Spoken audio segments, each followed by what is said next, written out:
Bienvenidos a este maratón donde el crimen y la era digital se cruzan. Hoy exploraremos 3 historias en las que el Internet no solo fue un escenario, sino la pieza clave para revelar mentiras, descubrir identidades ocultas y exponer la oscuridad que algunos creyeron poder esconder tras una pantalla. Prepárate para adentrarte en crímenes donde cada clic dejó un rastro y cada rastro contó una verdad. Bienvenidos a Unas Crónicas.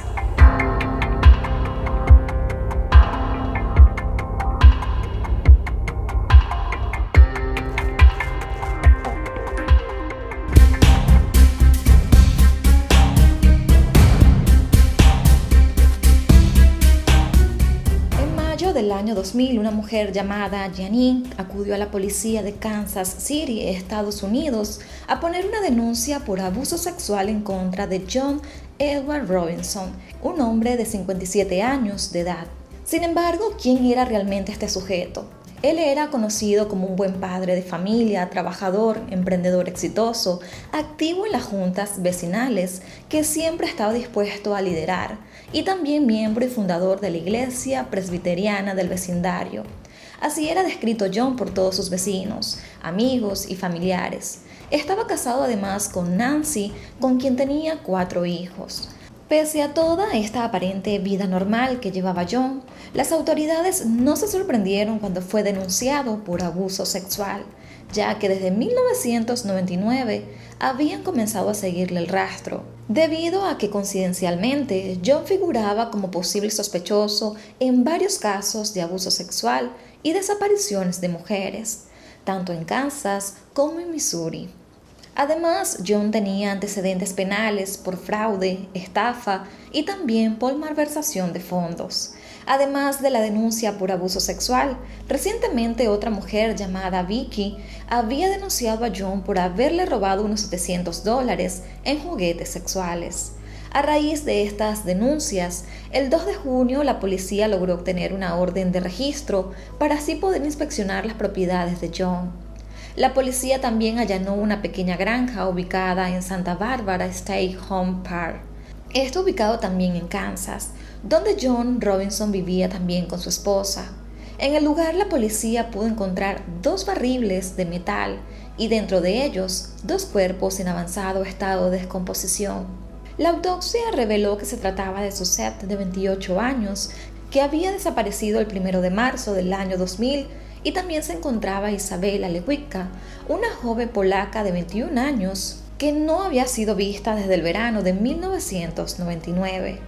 Los investigadores también descubrieron que John tenía una propiedad en el condado de Lynn y también había alquilado un garage en un almacén de Raymore, ambos en Missouri, por lo que procedieron inmediatamente a allanarlos.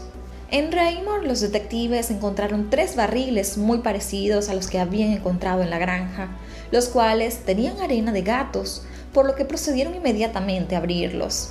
Dentro de estos 3 barriles estaban los cuerpos muy descompuestos de Beverly Warner, de 49 años, una bibliotecaria del Centro Correccional de Western Missouri, así como la de Sheila y Debbie Fate, madre e hija, de 45 y 15 años.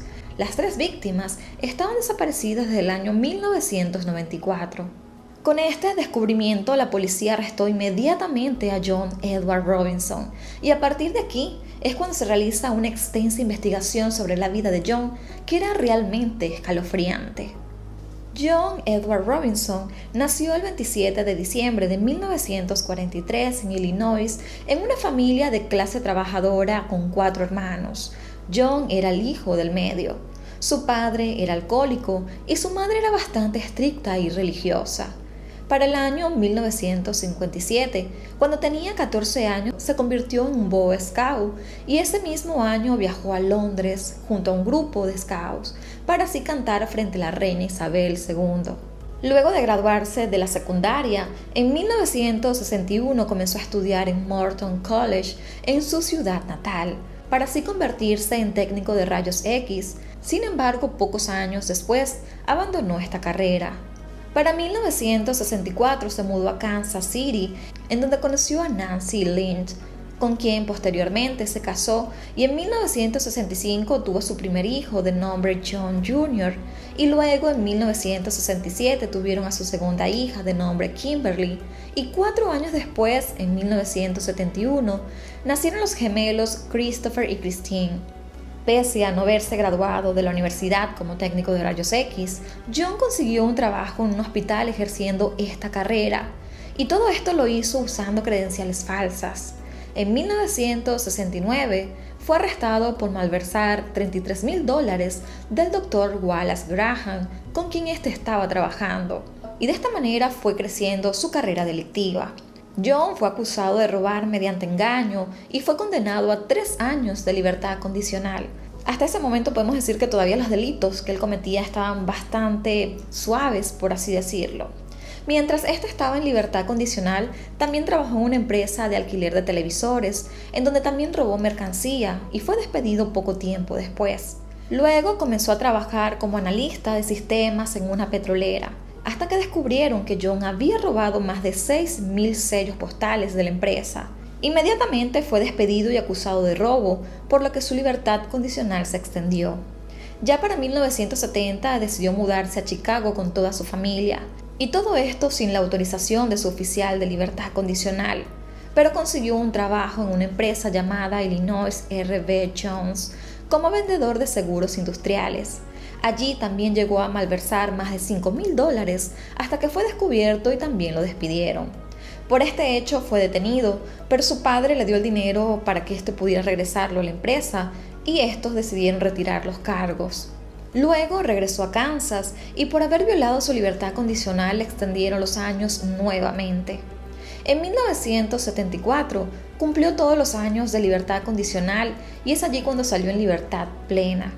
En 1975 creó una empresa llamada Professional Service Association que ofrecía consultas financieras y presupuestarias para médicos.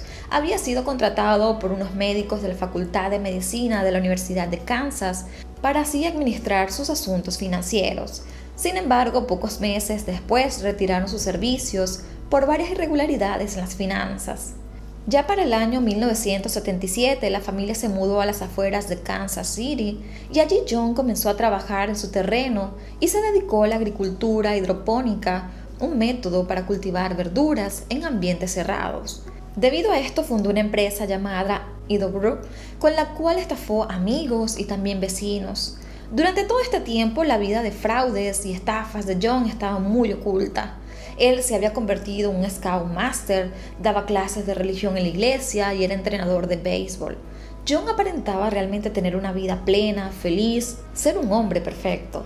Entre 1980 y 1982, John creó varias empresas como X Plus y X2 que le sirvieron para seguir cometiendo delitos financieros, hasta que este fue arrestado por fraude, estafa, malversación de fondos y también falsificación de cheques. Por estos delitos fue condenado nuevamente a libertad condicional, aunque esto no le impidió seguir con su vida delictiva. Ya para 1984, John tenía varias empresas fantasmas en las cuales requería contratar empleadas. Una de ellas fue Paula, de 19 años, quien fue contratada por John como vendedora de X2, una de sus empresas en Kansas. Como parte del trabajo, John le dijo a Paula que le inscribiría en un curso de capacitación en Texas con todos los gastos pagos, y es allí cuando ella decide aceptar. Cuando llegó el día del viaje a Texas, John le pasó a recoger a su casa para ir al aeropuerto, y esa fue la última vez que su familia la vio.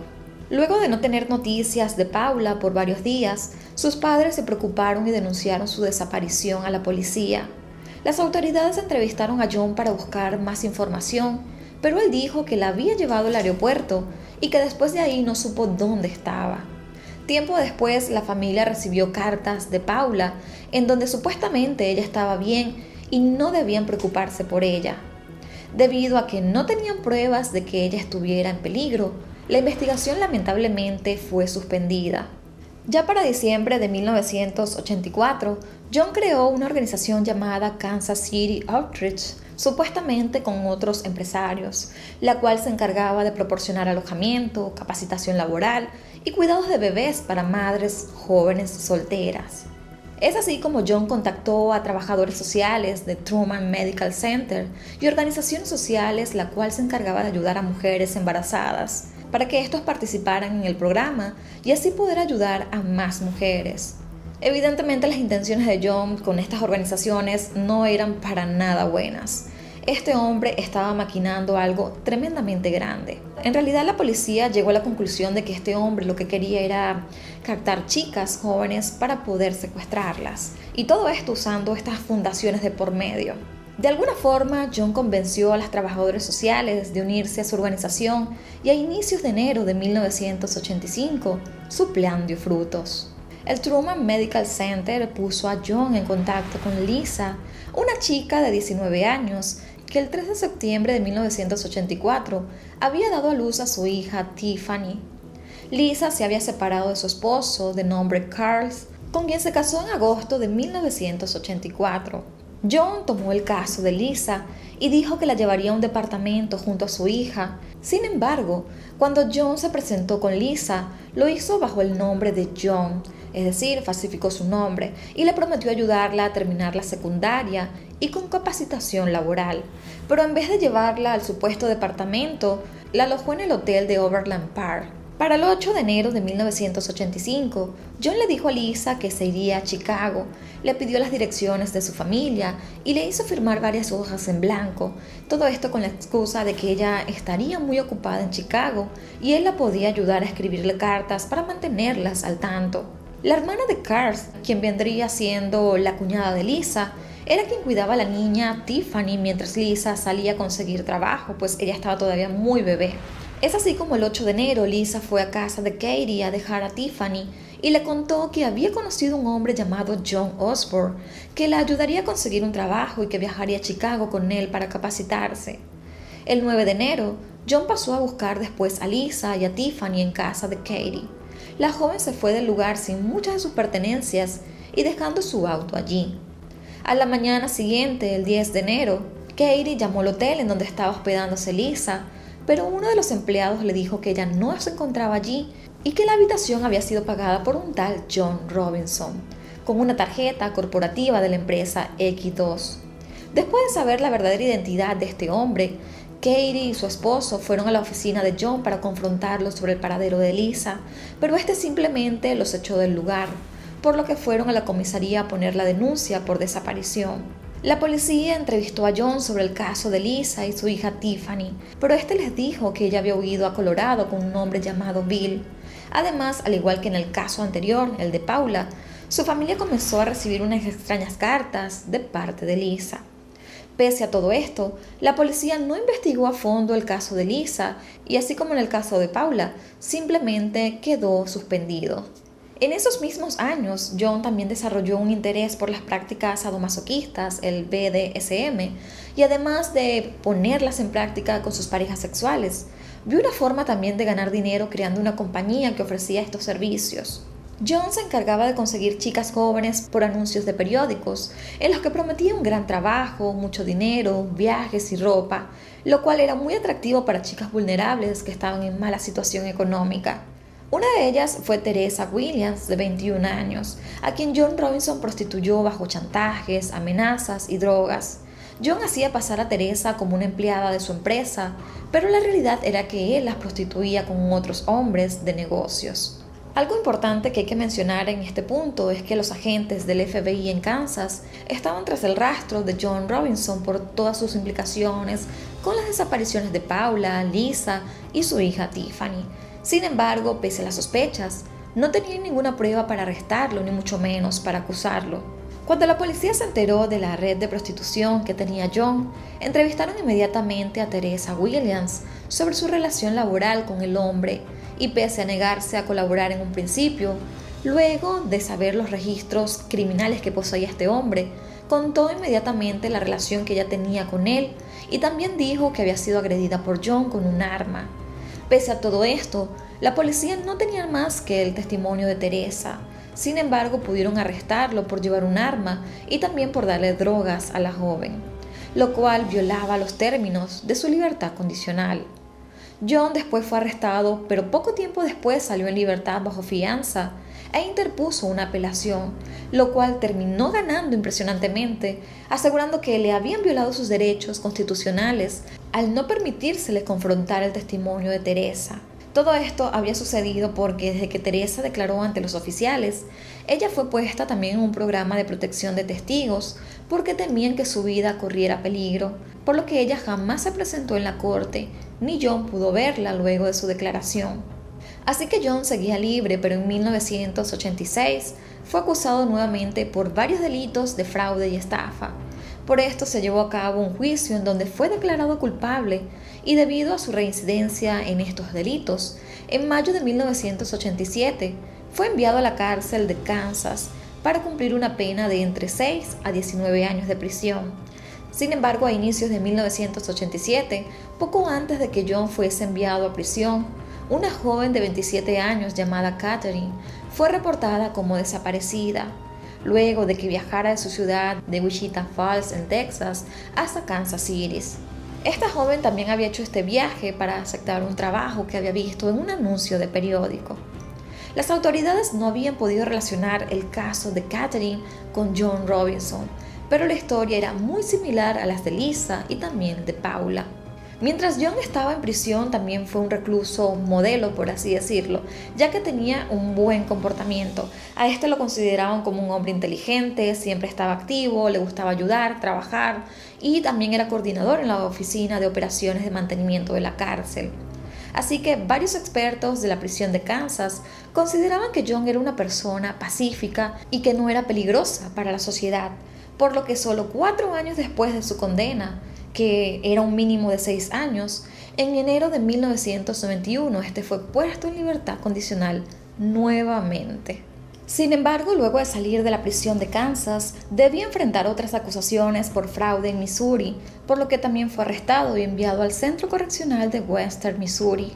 En este correccional, John hizo amistad con el médico del centro llamado William Borner y su esposa Beverly, quien era la bibliotecaria de la prisión, con quien además comenzó un amorío. Ya para mayo de 1993, John Robinson salió de la cárcel de Missouri. Para ese momento ya sus hijos estaban más grandes y su esposa Nancy debió arreglárselas solas para poder seguir adelante. Incluso en ese tiempo ya tuvo que vender la granja familiar y comprar una propiedad en un campamento de casas móviles en el condado de Lynn, Missouri. Debido a esta mudanza tenían muchas cosas que debían almacenar, pero por el poco espacio que tenían en la nueva casa, decidieron alquilar un garage en un almacén de Raymore, Missouri. Estos fueron en donde posteriormente se encontraron los cuerpos de Beverly, Sheila y Debbie. En noviembre de 1993, Beverly Borner solicitó el divorcio luego de separarse de su esposo William Borner.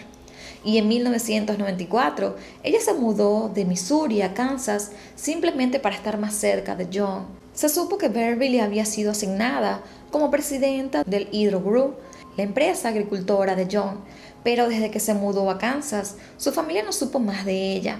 De hecho, el hijo mayor de Beverly murió en octubre de 1955 sin que su madre asistiera a su funeral. En este punto la historia era exactamente la misma. La familia Beverly también comenzó a recibir cartas extrañas de ella en las que decía que estaba bien y que estaba en una buena empresa, trabajando y que estaba expandiéndose internacionalmente. Sin embargo, en este caso, la familia de Beverly no sospechó que estaba desaparecida, ya que pensaron que ella solo quería hacer una nueva vida, apartarse de su pasado y comenzar de cero. Así que nunca colocaron una denuncia. Luego de que Beverly desapareciera, John comenzó a cobrar mensualmente $1,000 de la pensión alimenticia que le depositaba su ex esposo Williams tras el divorcio que había ocurrido. Los cheques en sí eran enviados a un casillero de correos, con el cual solo podían acceder Beverly y un tal Jean Turner. Durante la investigación del caso, se pudieron comparar las huellas de John con las del supuesto Jean Turner, y allí es cuando se dan cuenta de que sí había una coincidencia, que se trataba del mismo hombre. En 1997, luego de no recibir más cartas de Beverly, la familia se preocupó y decidió poner una denuncia por desaparición, y le entregaron a la policía todas las cartas que habían recibido durante años. Es allí cuando la policía pudo comparar el ADN de John Robinson con la saliva encontrada en los sobres y se pudo confirmar que sí era él. Para el verano de 1994, John se contactó con Sheila Fate a través de un anuncio de periódico. Sheila era una mujer de 45 años que vivía en Colorado. Ella tenía a su vez una hija de 15 años llamada Debbie, quien estaba en silla de ruedas por tener una parálisis cerebral. Un año antes, en 1993, el esposo de Sheila, de nombre John Fate, había muerto de cáncer y ella se quedó sola con su hija, por lo que vivían del dinero que les daba el Seguro Social y estaban atravesando problemas económicos. La relación de John y Sheila era a distancia, así que él la engañó haciéndose pasar por un hombre soltero y adinerado, y además le prometió una vida feliz para Debbie. Y es así como en mayo de 1994 fue la última vez que la vieron con vida. Al igual que como Beverly, John siguió cobrando los cheques por discapacidad que le otorgaban a Sheila por medio de la administración del Seguro Social. Ya para 1996, John y su esposa Nancy se mudaron de Missouri a Kansas y compraron una casa rodante en Santa Barbara State Home Park. Cabe destacar que pese a haberse mudado a Kansas nuevamente, la pareja no vendió la casa de Missouri y también dejó sus cosas en el almacén alquilado de Raymond. Ya para 1997, John instaló computadoras con internet en su casa para buscar más víctimas. Se unió a varias páginas de citas y BDSM bajo los nombres de Jim Turner y Slave Master. Fue así como conoció a Isabela Lewicka, una joven polaca nacida el 11 de abril de 1978 que se había mudado a Indiana cuando tenía 11 años. Isabela era una estudiante de la universidad y se dedicaba al arte, hacía dibujos y pinturas, cuadros. También estaba interesada en el sadomasoquismo y también el tema gótico.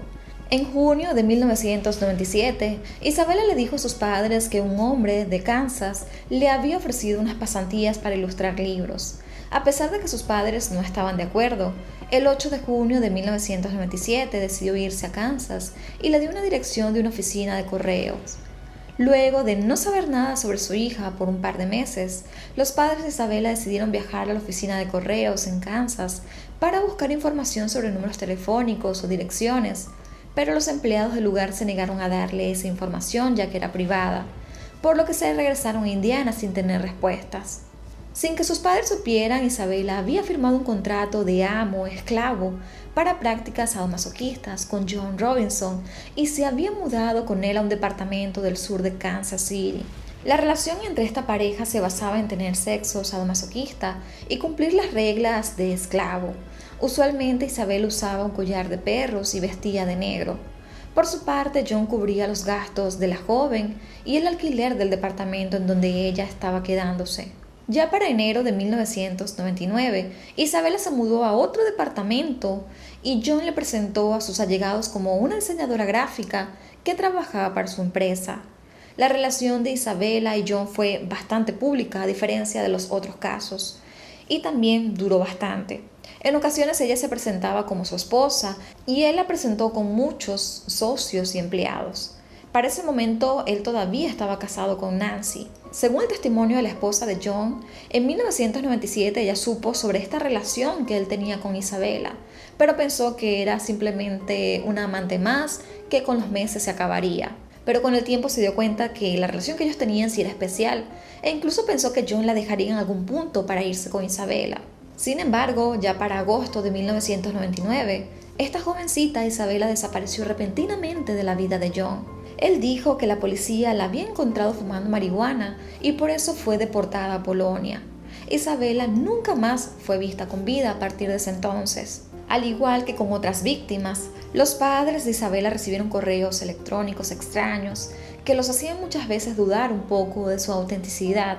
Ya para octubre de 1999 estuvo en contacto con Susan Trunte, de 28 años, una joven de Michigan, la cual trabajaba como enfermera a domicilio y también era aficionada al sadomasoquismo y frecuentaba estos sitios en internet. John la conoció luego de que Susan publicara en la página que estaba buscando un puesto como esclava. Luego de hablar por varias semanas, John la persuadió para que se mudara a Kansas, haciéndole creer que era un exitoso empresario. Esta joven llegó a Kansas y tuvo una reunión con John en la que acordaron el contrato de amo-esclavo. Luego de eso, esta jovencita regresó a Michigan y le dijo a su madre Caroline que John le había ofrecido un pago de $6,500 mensuales para cuidar a supuestamente el padre de John, y que el dinero le serviría evidentemente para poder pagar todos sus gastos en la universidad. Lo que esta jovencita le estaba diciendo a sus padres era totalmente falso, pues el padre de John tenía más de 10 años que había fallecido. Después de recoger todas sus cosas en Michigan, ella también se llevó a sus perros pequinés de nombre Harry y Becca. Y el 13 de febrero del año 2000, Susan volvió a casa para trabajar con John. Hay que destacar que esta jovencita amaba a sus perros y que según sus familiares ella se los llevaría a todos lados. Una vez que llegaron a Kansas, John alquiló una habitación en un hotel para ella e internó a los perros en un lugar que era para animales, ya que el hotel no permitía mascotas. Al igual que sus otras víctimas, John le prometió viajes lujosos y le pidió que firmara varias hojas en blanco para así mantener al tanto a su familia. Ya para el 29 de febrero, muy tarde por la noche, Susan llamó a su madre y le dijo que todo estaba bien, que John era muy amable y que en la mañana se irían a California. Lamentablemente, esa fue la última vez que su madre supo de ella. Y alrededor de las 11:40 de la mañana del 1 de marzo, John sacó las cosas de la habitación de Susan y pagó la factura del hotel. También sacó sus perros del refugio y los abandonó sin collares en una perrera portátil que había en la calle. Pocos días después, el 6 de marzo, Caroline recibió una carta supuestamente de su hija Susan, la cual le parecía muy extraño porque su hija nunca escribía cartas. Luego de no saber nada sobre su hija por varios días, Caroline se comunicó con John y este le dijo que Susan no había aceptado el trabajo para cuidar a su padre y se había ido con un hombre llamado James Turner. Conforme pasaron los días, la familia seguía recibiendo cartas extrañas supuestamente de Susan. Unas tenían sellos de Kansas, otras de California e incluso otras de Veracruz, México. Posteriormente se conoció que John había pedido favores a ex empleados que estaban en estas ciudades para que así enviaran esas cartas, pero aparentemente ninguno de estos empleados sabía de qué se trataba. Por esa razón las cartas tenían esos sellos postales. La familia de Caroline estaba segura de que Susan no estaba escribiendo las cartas, ya que la forma de escribir no era la que ella usualmente usaba. Debido a esto, Caroline le decidió poner una denuncia por desaparición en el departamento de policía de Lenexa. Afortunadamente, el detective que estaba a cargo era David Brown, quien recibió la denuncia de Caroline, y este tomó en serio el caso y comenzó una investigación de inmediato. El detective Brown creó un grupo de investigaciones con agentes de la policía local, estatal y el FBI. Además buscó todos los antecedentes penales de John desde los años 70 hasta el año 2000 y así fue como estableció una comunicación con Steve Ames, el oficial de libertad condicional de John durante años y quien había investigado todos los casos de delitos financieros y su vinculación con las desapariciones de Paula, Lisa y Tiffany. Caroline, la madre de Susan, le insistió a los investigadores que debían hallar a los perros de su hija, ya que eran muy importantes para su hija y que ella era incapaz de haberlos abandonado. El detective Brown descubrió que los perros habían sido encontrados amarrados en la perrera portátil del 1 de marzo, el mismo día en que Susan desapareció. Paralelo a la investigación, John seguía su vida en torno al sadomasoquismo y esta vez contactó a una mujer de 34 años llamada Janine, a quien también invitó a Kansas para ser su esclava y darle trabajo en sus empresas. John se había presentado en ese momento ante Janine como James Turner. En ese momento, John hospedó a Janine en una de las suites del hotel y durante varios días mantuvieron relaciones sexuales del interés que ellos tenían. Sin embargo, el 19 de marzo, John cruzó límites que Janine no quería, como fue usar fuerza extrema, llegando a los golpes y azotes, y tomarle fotos desnudas, a lo cual ella no estaba de acuerdo. Esto provocó que Janine saliera de la habitación llorando y fue a la recepción del hotel. De esta manera ella pudo ver la tarjeta de registro y vio que el hombre que se había registrado no era el nombre que ella había conocido. Así que en ese momento ella se sintió aterrorizada, engañada y pudo descubrir que él realmente se llamaba John Robinson. Con ayuda del recepcionista del hotel, Janine llamó a la policía para denunciar el abuso sexual que sufrió por parte de John.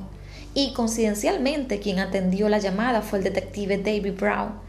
Así que este entrevistó a Janine para conocer lo que había sucedido. Para esos mismos días, John también había recibido una denuncia por robo por parte de una mujer llamada Vicky, que lo había acusado de haberle robado $700 en juguetes sexuales.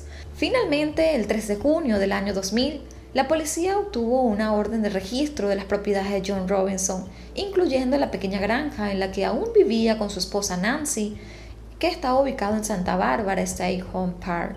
Durante el registro de las propiedades de John, hallaron los cuerpos de Susan e Isabella y los restos de Beverly y Sheila y Debbie Faith en el almacén de Missouri. Además encontraron evidencias como documentos, cartas, firmas, recibos. Todo esto lo vinculaban con los casos de Paula, Katherine y Lisa y la hija de esta última llamada Tiffany. Y otra de las cosas impresionantes de este caso es que Tiffany, la hija de Lisa, la policía pudo descubrir que esta niña todavía seguía viva, pero para ese momento ya tenía 16 años. Y que de hecho había sido adoptada por el hermano de John, de nombre Donald Robinson, y su esposa Helen, cuando tenía cerca de 5 meses, y la niña ahora se llamaba Heather Robinson.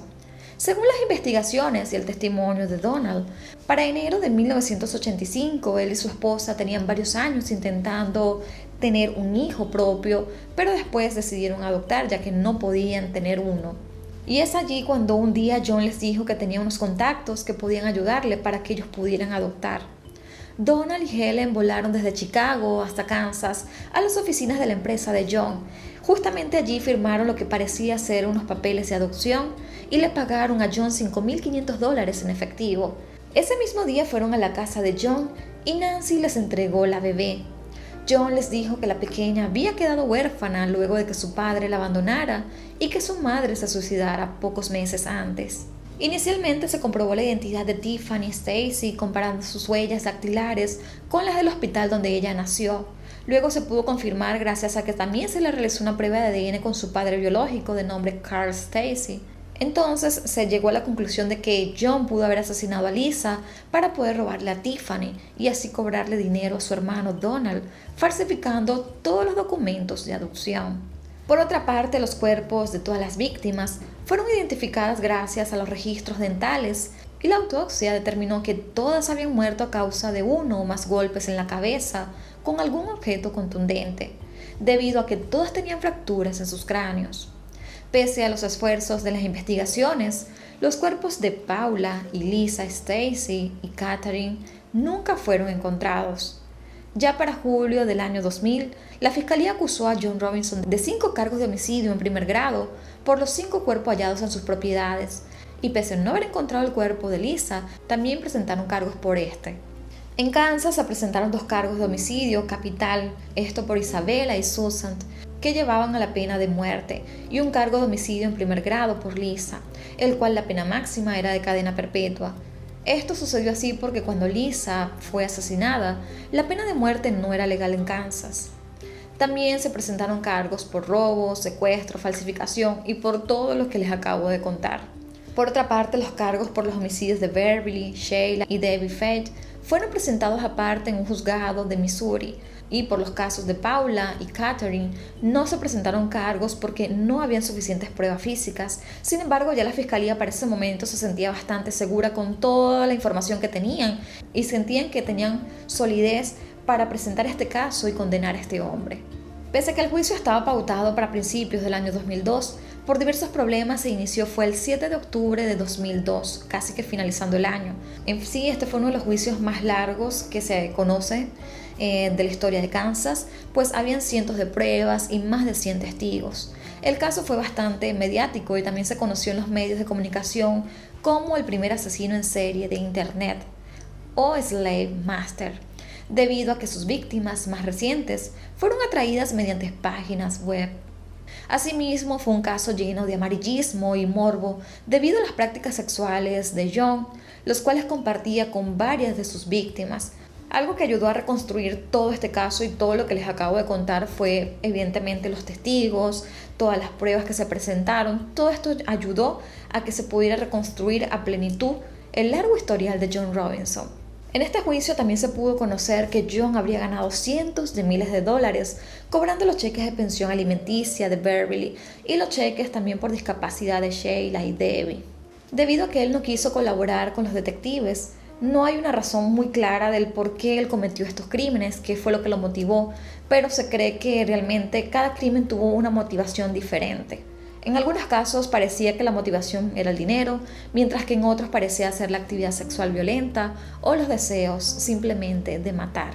Y algo que hay que mencionar, que a pesar de que no se le dio mucho enfoque en los medios y ni se habló mucho de eso, es la participación de Nancy, o si ella realmente sabía lo que su esposo hacía o no.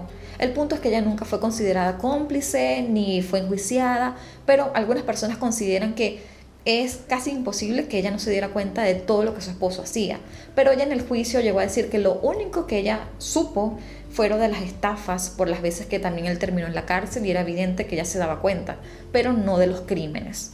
También se cuestionó un poco sobre Donald Robinson cuando adoptó a la niña, y algunas personas consideran que Donald sí sabía que John había secuestrado a esta niña, otros piensan que no, que simplemente esta pareja cayó por inocentes porque de hecho John hasta les cobró una cantidad grande de dinero por entregarles a esta pequeña. Después de todo, ya para el 24 de enero del 2003, el juez lo sentenció a 2 penas de muerte por los asesinatos de Susan e Isabella y una cadena perpetua por el asesinato de Lisa. También fue condenado a varios años más en prisión por el rapto de Tiffany y por el robo de Vicky y por otros delitos menores. Luego de haber enfrentado el primer juicio en Kansas, John Robinson debía ser sometido a otro juicio en Missouri por los asesinatos de Beverly, Sheila y Debbie. Sin embargo, logró hacer un acuerdo con la fiscalía para declararse culpable. Las autoridades tenían la esperanza de que con este acuerdo, John hablara sobre los asesinatos y dijera dónde estaban los demás cuerpos, como el de Lisa, Paula y Catherine, pero no fue así. Él simplemente no quiso comentar sobre lo que había hecho ni decir dónde estaban ubicados estos cuerpos.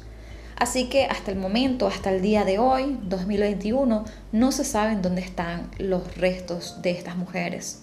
Luego del juicio, John intentó apelar 12 veces su condena, hasta que en el 2015 la Corte Suprema de Kansas ratificó su sentencia y dictaminó que seguiría esperando en el corredor de la muerte de la prisión de máxima seguridad del Dorado en Kansas.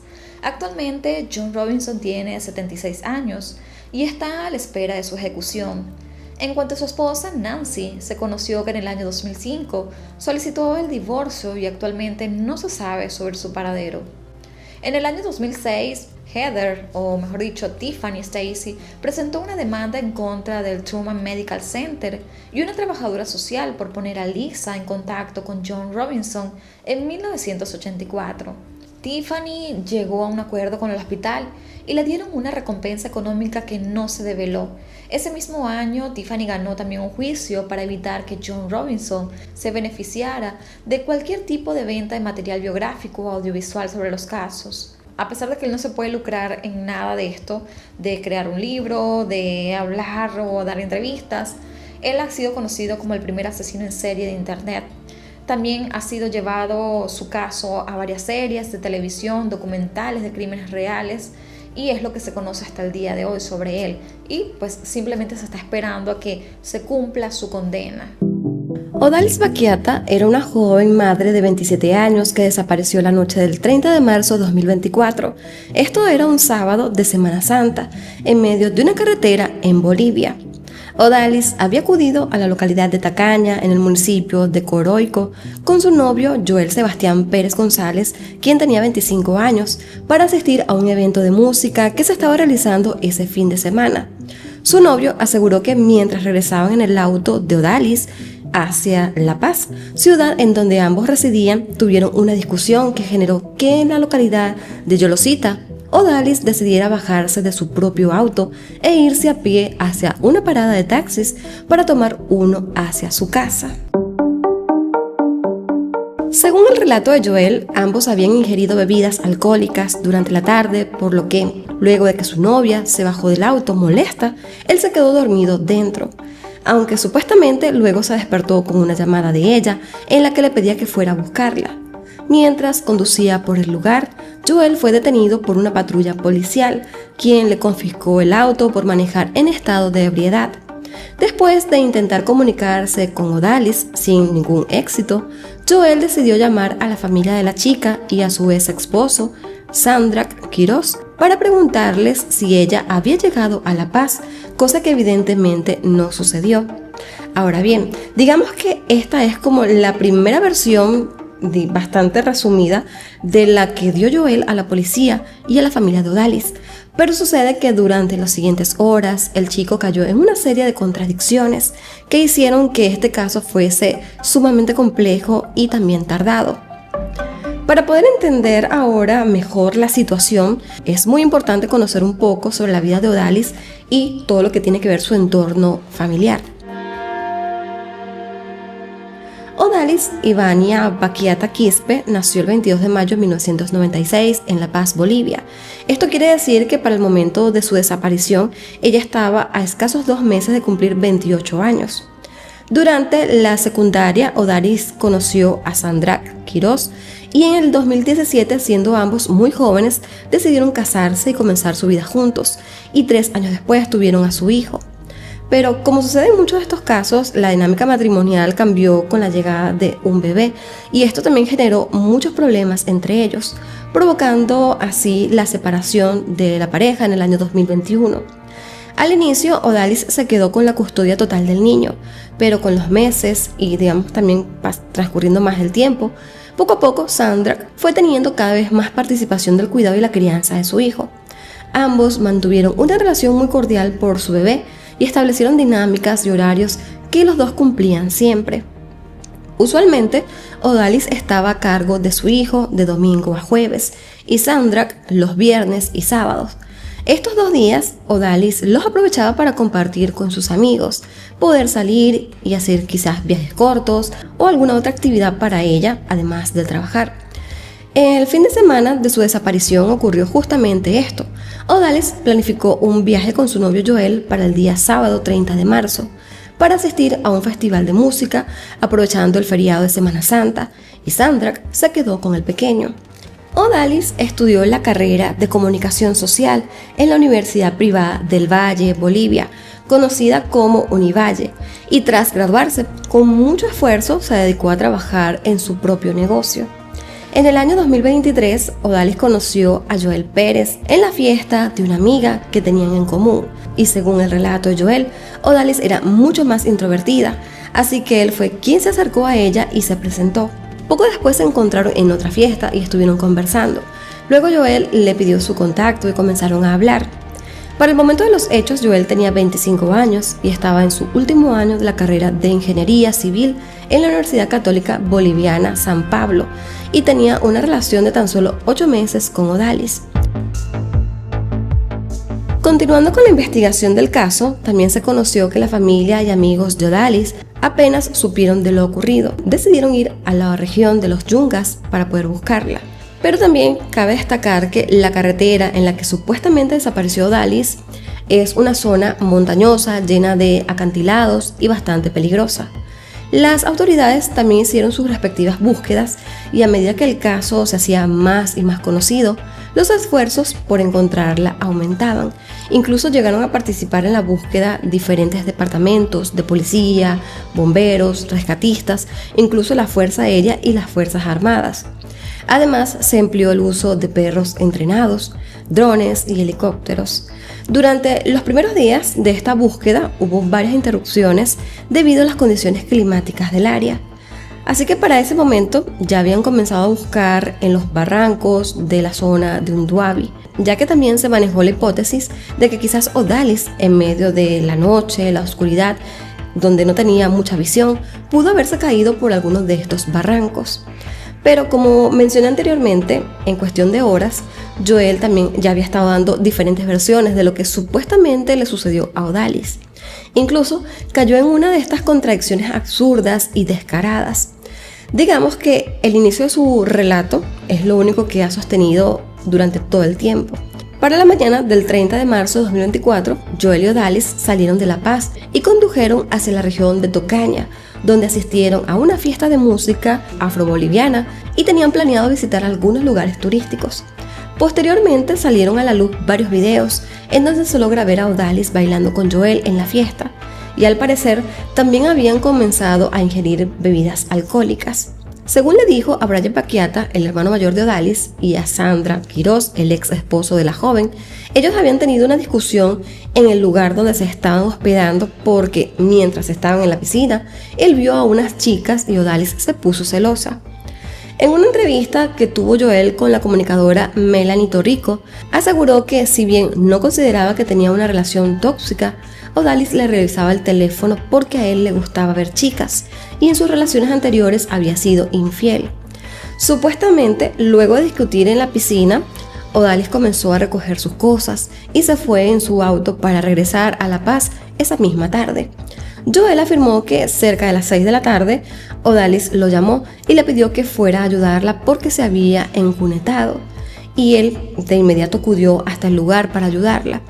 Una vez que solucionaron lo del auto, la pareja se regresó a Tacaña, pero en el camino comenzaron a discutir nuevamente. Luego, cuando ya llevaba alrededor de 1 hora y 30 minutos de viaje, volvieron a tener otra discusión más fuerte, en la que supuestamente Odalis, quien iba de copiloto, intentó forcejear para tomar el volante, lo que hizo que rasparan un minibús con el lado izquierdo del auto, dañando así el retrovisor y parte de la puerta. Según Joel, él detuvo el auto y se estacionó a un lado de la carretera, cerca de la localidad Yolosita, por lo que Odalis aprovechó para bajarse del auto y dirigirse a una parada de taxis, no sin antes tomar un poco de dinero en efectivo y dejar su celular y su cartera con sus pertenencias dentro. Joel supuestamente tomó el control del auto y siguió conduciendo, pero luego se regresó al lugar para buscarla, porque supuestamente ella lo había llamado y no la encontró por ningún lado. Horas después, el hombre fue detenido por manejar en estado de ebriedad. Cuando Joel fue cuestionado sobre el lugar exacto en el que Odalis se había bajado del auto para comenzar a buscarla, dijo que había sido a la altura de Yolosita, cerca de la parada de taxis. Luego dijo que fue más adelante por un puente. Después dijo que se bajó cerca de una hacienda que coincidencialmente era propiedad de un familiar. Cada vez que era cuestionado por sus cambios de versiones, él decía no recordar con exactitud todos los detalles porque estaba ebrio. Obviamente, todo esto era muy inusual, porque parecía recordar bien lo que le convenía y lo que no, decía haberlo olvidado. Además de esto, él mintió descaradamente diciendo que después de que se bajó del auto, Odalis lo había llamado de su celular para pedirle que la fuera a recoger a una localidad que quedaba a 1 hora y media en auto, lo cual también era completamente imposible porque primero, no daban los tiempos para que ella pudiera estar en ese lugar y segundo, su celular siempre estuvo en el auto. Debido a todas estas inconsistencias en su relato, Joel terminó siendo detenido previamente. Así que la familia decidió poner una denuncia por desaparición asociada a trata de personas, la cual se manejó como una de las hipótesis, pero realmente fue para comenzar el proceso de investigación formalmente. En un principio, Joel fue recluido en el Centro de Rehabilitación de Coaluma, una prisión para menores de edad, pese a que este hombre ya tenía más de 21 años.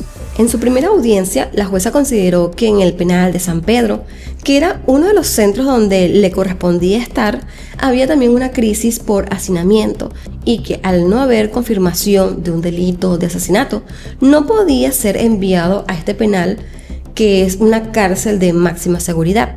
Sin embargo, tras casi un mes recluido en Coaluma y por diversas protestas por parte de la familia de Odalis, el 29 de abril de 2024, Joel fue trasladado al penal de Chonchocoro, ubicado en el municipio de Viacha. Durante esta investigación también se descubrió que Joel había tenido una serie de cómplices. El primero de ellos en ser arrestado fue José Marías Alanes, un funcionario de la policía boliviana cuyo número telefónico figuraba repetidas veces en el historial de llamadas de Joel aquella noche. Así que según los detectives, José María era amigo de la familia de Pérez González y también había estado manteniendo contacto con los padres de Joel aquella noche y los días siguientes. Tras ser arrestado José María, este aseguró que la familia lo contactó para que él los orientara sobre qué debían hacer respecto a la desaparición de Odalis para poder ellos ayudar y que él les aconsejó que dieran aviso a las autoridades para iniciar la búsqueda. Sin embargo, según las autoridades, el papel de José María fue más que un simple consejero de la verdad y la justicia. ya que se cree que él en realidad dio indicaciones de cómo ocultar lo que había sucedido. Esto se supo por una serie de mensajes borrados que posteriormente pudieron ser recuperados y estos se encontraron en sus celulares. Por otro lado, Rudy Pérez y Betty González Choque, los padres de Joel, quienes también se desempeñaban como abogado y médico, también fueron detenidos como cómplices. Esta detención se dio el 26 de junio de 2024 y la policía cree que, igual que el policía, ellos ayudaron a Joel a ocultar los hechos. Ya para este punto, la policía creía que el caso de Odalis no se trataba de una simple desaparición, sino de un feminicidio, por lo que la carátula del caso se cambió el 28 de junio. En el auto de Odalis se encontraron rastros de sangre. Sobre esto, Joel también aseguró que ella tenía su periodo ese día y que también había manchado su pantalón. Asimismo, se encontraron rastros de sangre en unas rocas que estaban cerca de la carretera, muy cerca de la localidad de Unduabi, aunque a esta hora no se ha podido determinar si esta sangre en realidad pertenecía a Odalis. Además de todo esto, cuando se revisó el celular de Joel, se descubrió que el 29 de marzo, es decir, un día antes del viaje con Odalis, él había realizado búsquedas como ¿qué es un feminicidio?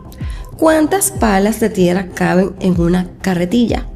¿Y qué pasa en una morgue? Lo que nos deja también ver que él tenía planeado el crimen desde antes de la supuesta pelea. Otra persona que fue indagada por la policía fue Gabriel, un amigo de Joel, con quien él también se comunicó esa madrugada. En una entrevista, Gabriel afirmó que Joel lo llamó alrededor de las 4:40 de la mañana del 31 de marzo, preguntándole si podía ir a su casa, porque la policía le había quitado el auto de Odalis por manejarlo en estado de ebriedad y que no quería llegar a su casa por temor a que sus padres lo terminaran regañando. Gabriel le informó a Joel que esa noche se estaba quedando en casa de su novia, pero le mandó la dirección para que se quedara un rato allí. Al cabo de un rato, Joel llegó a esta casa y estuvo allí como hasta las 7:30 de la mañana, cuando le pidió la moto de Gabriel prestada para devolverse a Yolosita a buscar a Odalis. Para ese momento Gabriel no sabía muy bien lo que había sucedido, solo le prestó la moto a su amigo porque lo vio muy preocupado, supuestamente por no encontrar a Odalis. En las horas y días siguientes, Gabriel intentó comunicarse con Joel para que le devolviera su moto, pero evidentemente no obtuvo respuestas, hasta que los padres de Joel le avisaron que estaba detenido y que su moto estaba en posesión de la policía. Gabriel, por lo tanto, también fue indagado por la policía, pero finalmente se pudo comprobar todo lo que había dicho y se descartó su participación en el hecho. Antes de ser detenido, mientras estaba en las búsquedas iniciales de Odalis, Joel también dijo que una vendedora de empanadas de la localidad le dijo que vio a Odalis caminando el sábado 31 de marzo y que esto había sido alrededor de las 9:30 de la noche y que otros testigos la vieron desayunando en Coroico el domingo por la mañana. Nadie pudo localizar a estos supuestos testigos que, según él, habían visto a Odalis, pero lo que sí se supo es que Joel y su familia habían estado ofreciendo dinero en unos 200 bolivianos a gente del lugar para que le pudiera mentir a la policía. Pero afortunadamente ninguna de las personas aceptó mentir y al contrario acudieron ante las autoridades para denunciar lo ocurrido. En medio de todo esto surgieron declaraciones de algunas exnovias de Joel, quienes aseguraban que habían sufrido de maltratos físicos y psicológicos y de acoso por parte de él. Incluso una de ellas estaba dispuesta a denunciarlo ante la policía, pero los padres de Joel la convencieron de no hacerlo. Y pese a todos los esfuerzos y de las esperanzas de su familia por encontrar a Odalis con vida, la poca colaboración de los entonces 4 detenidos evitó que se diera con el paradero de la joven madre. La investigación nunca se paró, pero hubo varios meses en los que parecía que el caso se había enfriado. Sin embargo, en el mes de diciembre, 9 meses después de la desaparición de Odalis, el caso dio un giro cuando se filtró un chat grupal y un audio en el que se afirmaba que Odalis había sido maniatada, abusada sexualmente y asesinada. En estos mensajes se sugiere que Joel y una persona cercana a él estuvieron involucrados. El audio se había enviado el 1 de abril de 2024 y tan solo días después de los hechos, y en un chat grupal solo habían amigos de Joel. En este chat también había mensajes donde se mencionó el lugar donde supuestamente estaba el cuerpo de Odalis, y también se habló de una cabaña y también de un río en Yolosa. A raíz de esto se detuvo a 4 personas más, quienes al parecer habían participado en las conversaciones de este grupo. Y cabe destacar que la policía tenía conocimiento de todas estas conversaciones y audios desde los primeros días de la investigación, pero no habían detenido a nadie por esto hasta que llegó diciembre. Entre las personas detenidas estaba Israel Zambrana, un amigo de Joel, quien hizo el audio difundido, y una chica de nombre Daniela, quien era una de las amigas más cercanas de Odalis desde la escuela primaria. Israel fue detenido por compartir el audio y mantener conversaciones sobre la desaparición de Odalis, demostrando que en sí tenía información de primera mano sobre el caso. Por su parte, Daniela, quien se mantuvo muy cerca de la familia de Odalis desde el inicio de toda esta investigación, también estuvo en contacto con Joel y su familia, suministrando información sobre el avance de la investigación a la familia de Joel y a su defensa. Ambos jóvenes fueron convocados a un careo, pero no acudieron a las citas y obstaculizaron la investigación, por lo que al final fueron detenidos previamente. Las últimas novedades de este caso, y lo que probablemente nos trae a hablar de esto en la actualidad, es que hace aproximadamente un mes se obtuvo la primera sentencia relacionada con este caso.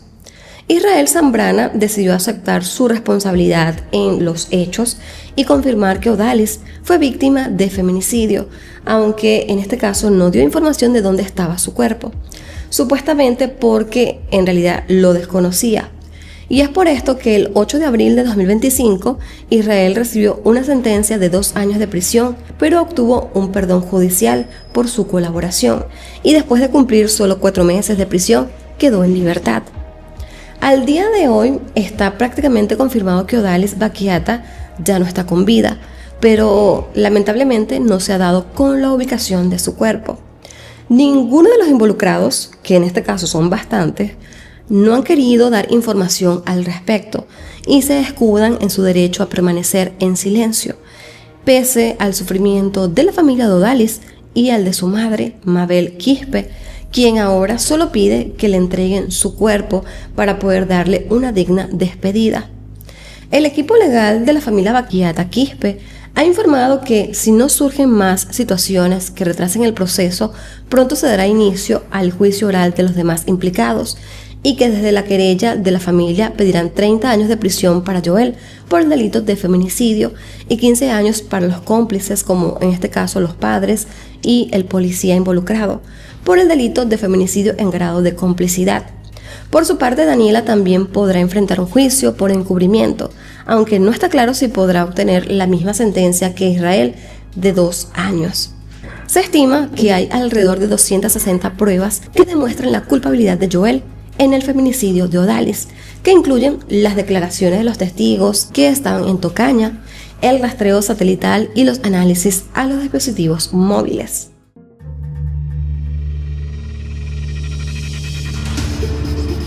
El 12 de noviembre del año 2022, una chica llamada Carla Arellano alertó la desaparición de su tía Blanca Arellano en redes sociales. La información la difundió a través de un hilo de tweets donde explicó la situación. Su tía Blanca Olivia Arellano Gutiérrez, de 51 años, nacida el 6 de febrero de 1971 y de origen mexicano, perdió contacto con sus seres queridos desde el 7 de noviembre. Según se dio a conocer, Blanca había viajado desde su país natal a Huacho, Perú, el 27 de julio, para así encontrarse con su novio Juan Pablo Jesús Villafuerte Pinto, de 37 años, con quien había mantenido una relación a distancia durante varios meses. Blanca y Juan Pablo nunca se habían visto en persona hasta el día en que ella viajó hasta Perú. Carla, la sobrina, afirmó que desde el día que viajó a Perú, su tía no mostró señales de que algo estuviese yendo mal. Durante esos meses le contó que estaba feliz, tranquila y que su relación estaba yendo bien.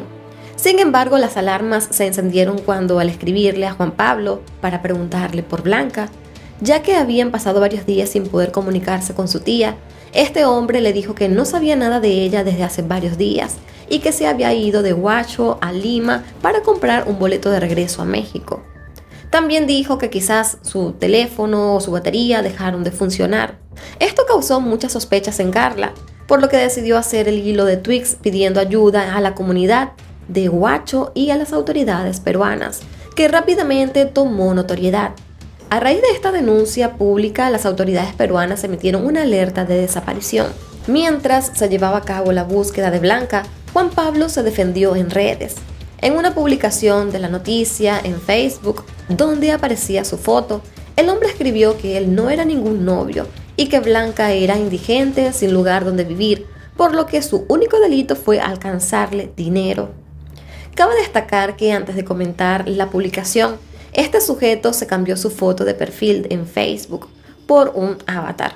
Incluso se dice que borró fotos que tenía con Blanca y algunas publicaciones que compartían, para intentar no dejar rastro alguno de su relación con ella, lo cual era muy sospechoso.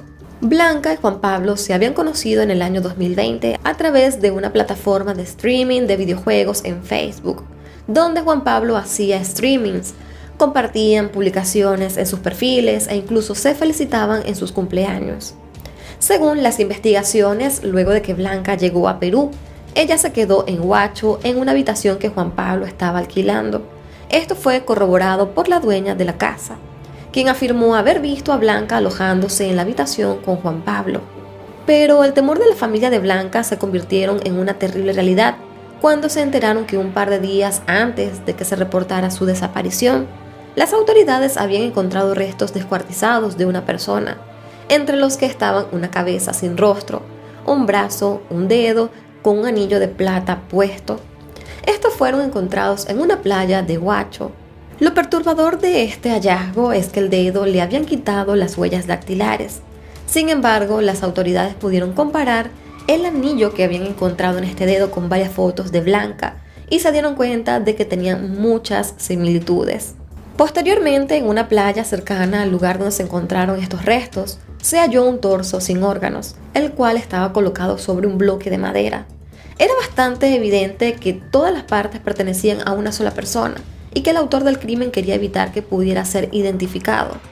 Todos estos restos fueron analizados y se llegó a la conclusión de que sí pertenecían a Blanca Arellano.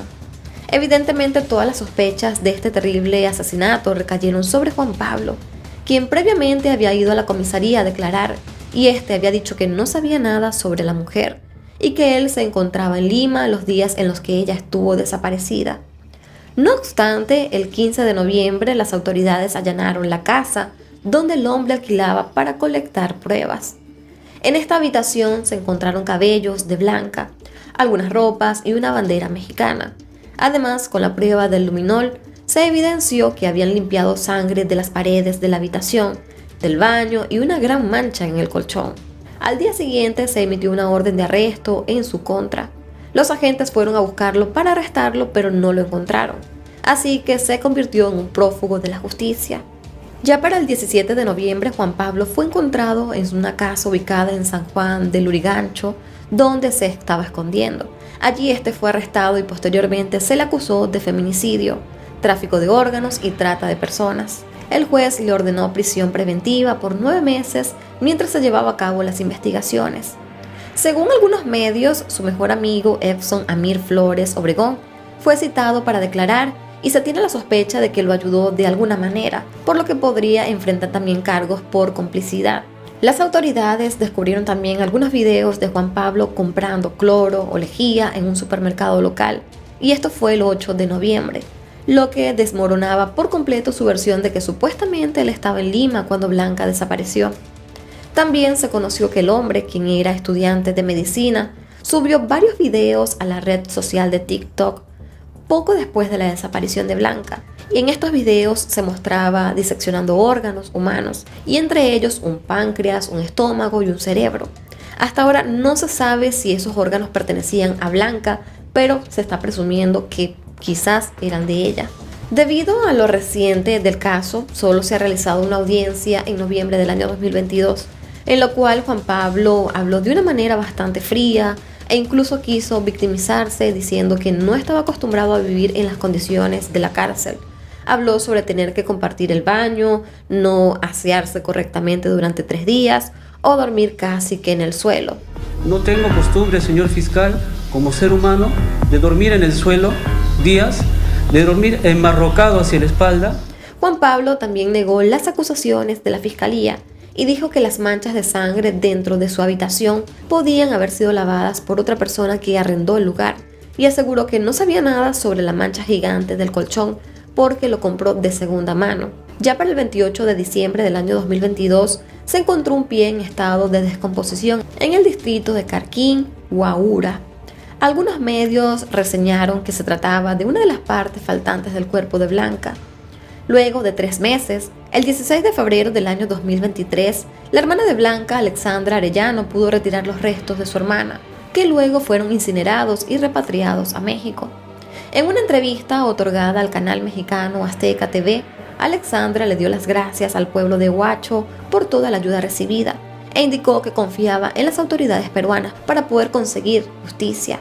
Por su parte, la sobrina de la víctima, de nombre Carla Arellano, ha dedicado sus redes sociales a exigir justicia para su querida tía, y al igual que Alexandra, agradeció todas las muestras de cariño que recibieron de la comunidad de Huacho, quienes incluso le escribieron cartas que le hicieron llegar. Destacó que conocer gente nueva por cualquier medio siempre puede ser un riesgo, pero afirmó que las víctimas nunca tienen la culpa, haciendo referencia a los comentarios de revictimización que también han recibido.